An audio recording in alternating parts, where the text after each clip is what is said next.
যখন জিজ্ঞেস করতে লাগলাম কোরআনে পাকের মধ্যে যে যালিকাল কিতাবুল লা রাইবা ফীহি হুদাল লিল মুত্তাকিন, কোরআনে তো কোনো সন্দেহ নেই, তাহলে কোরআনের মধ্যে থেকে সবাই দলিল দিয়ে একজন আরেকজনের আলাদা হয়ে যায় কেন?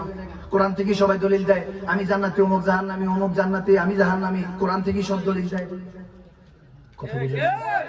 একটু তাফসীরে খেয়াল করেন, মহব্বতে খেয়াল করেন, দেখবেন যখন মহব্বতে ডুব দিবেন সবকিছু মজা লাগে। আওয়াজ দেন। আপনি মোবাইল, কেউ যদি চায়না থেকে ফোন দেয় চিংচুং পান, কিন্তু চায়নার মানুষ যদি চায়নার মানুষ ফোন রিসিভ করে চিংচুং হা চাংচুং চিং, তাদের জন্য নরমাল, কারণ তারা ভাষা বুঝে, ঠিক না? ভাষা না বুঝলে তো ভালোবাসা হয় না। ইমাম সাহেব খাতিব সাহেবের পিছনে প্রত্যেকদিন নামাজ পড়ি, জুমার নামাজ পড়তে যাই, সূরাতুল কিরাত, ফাতিহা সব সময় কুরআন তেলাওয়াত হচ্ছে, কিছুই বুঝি না, এজন্য প্রেমটা হয় না।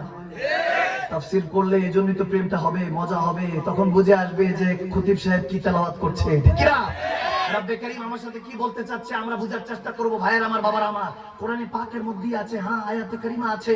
আপনি আমি যেটা নিয়ে কনফিউশন করছি, দেখলাম যে কোরআনে পাকে ইন্নাল্লাযীনা ইউবাইউনাকা ইন্নামা ইউবাইউনা আল্লাহ ইয়াদুল্লাহি ফাওকা আইদিহিম, রব্বে কারীম বলতেছে ওগো হাবিব, আপনার দামানের নিচে হাতের মধ্যে যারা চলে আসলো, বায়াতে রিদওয়ান করে ফেললো, আপনার কাছে বায়াত হয়ে গেল, মুরিদ হয়ে গেল, ইউবাইউনাকা, কিয়ামত পর্যন্ত, ফিউচার টেন্স, কিয়ামত পর্যন্ত বায়াত হয়ে গেল।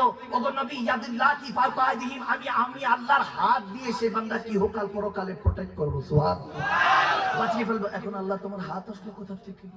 ইয়াদুল্লাহ, আল্লাহর হাত, হ্যান্ডস অফ আল্লাহ মাইটি, আল্লাহ তোমার হাত আসলো কোথা থেকে? হাত মানলে বাজু বাজু মনে দেখো অস্তিত্ব চলে আসতেছে। লাম ইয়ালিদ ওয়া লাম ইউলাদ, তুমি তো কাউকে জন্ম দাও নাই, কারো থেকে জন্ম নাও নাই। এখন আল্লাহ তোমার হাত বলতেছো, কি মানবো? এখন ইমামরা বলতেছে আল্লাহর হাত মানে হলো আল্লাহর হেফাজত, সুবহানাল্লাহ। এখন ইমামগণদেরটা মানতে হবে। যখন দেখলাম কলি ইন্নামা আনা বাশারুম মিসলুকুম, হাবিব আপনি বলে দেন আমি তোমাদের মতোই মানুষ।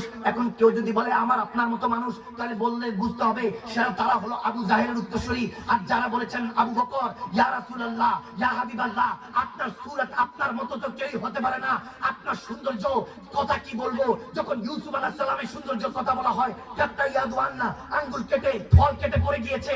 মিশরের নারীরা ইউসুফ আলাইহিস সালামের সৌন্দর্য দেখে হারিয়ে গিয়েছে, আঙ্গুল কেটে পড়ে গিয়েছে, ফল কেটে পড়ে গিয়েছে, টের পায় নাই। একটা সুই যদি জিসিমের মধ্যে প্রবেশ করে তাহলে কষ্ট হয়, রক্ত নালীগুলি আলাদা হলে কষ্ট হয়, তবে আঙ্গুল কেটে পড়ে গেল। মিশরের নারী, সুন্দরী সুন্দরী নারীরা এত সৌন্দর্য দেখেছে যে এটা তো কোনো মানুষ হতে পারে না, নিশ্চয়ই আল্লাহর কোন পয়গম্বর সৌন্দর্য। ইউসুফ আলাইহিস সালামের সৌন্দর্যের গল্প যখন করে বলতেছি, আবু বকর, ওমর, ওসমান, মাওলা আলী বলতেছে আরে তোমরা ইউসুফ আলাইহিস সালামের সৌন্দর্যের কথা বলছো, এখানে মক্কা মদিনা টাকা টাকা যুবক কিয়ামত পর্যন্ত দেখে না দেখে নবীর জন্য গর্দান দিয়ে দিবে, টের পাবে না, ঠিক না?